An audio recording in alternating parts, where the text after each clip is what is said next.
Kenya, 48.92% of the country is considered evangelical Christianity. Actually, according to statistics, the population of Kenya that is Christian, now not only evangelical, we have 80 something percent, is it 84% of Kenya is actually a Christian. So the gospel has been preached in Kenya for now over 180 years, and we have seen a lot of nations coming to Christ.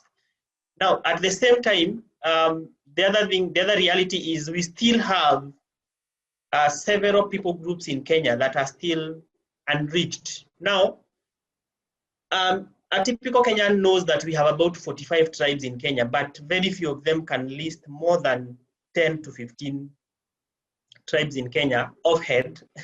So even now, it even becomes more challenging for a normal Christian to know which are these unreached people groups in Kenya. We have several of them, over 20 of them. They are still considered unreached. Now, an unreached nation means that these people groups, these tribes, they do not have a church among them, an indigenous church that is capable of evangelizing the rest of the people group. So they are unreached in the sense that someone needs to come from another people group and cross culture and go to them to help them establish the gospel there. Now, according to Joshua Project, any nation that has less than 5% Christian are considered unreached.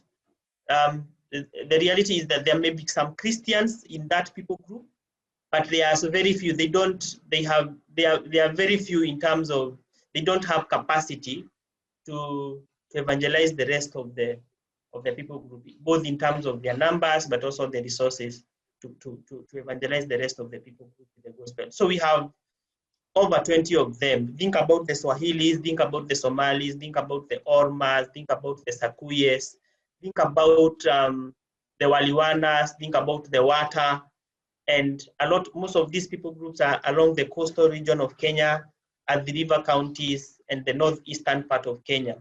And they are really cut off from the gospel.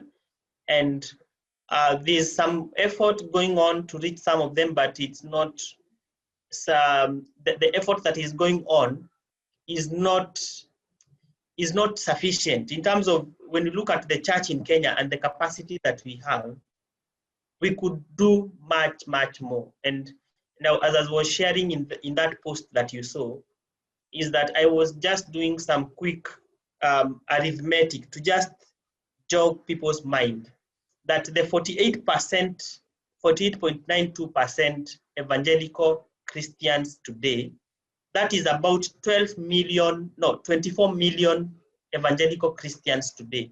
And I was just dreaming, what if just half of these 24 million Christians committed to give not 1,000 shillings, not 500 shillings, only 100 shillings.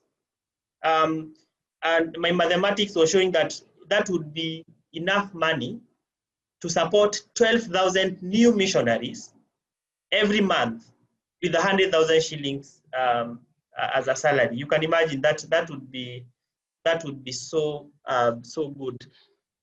And if today the work that is ongoing right now, my estimates are showing that we have about only 600 missionaries, Kenyan missionaries, that are serving in Kenya.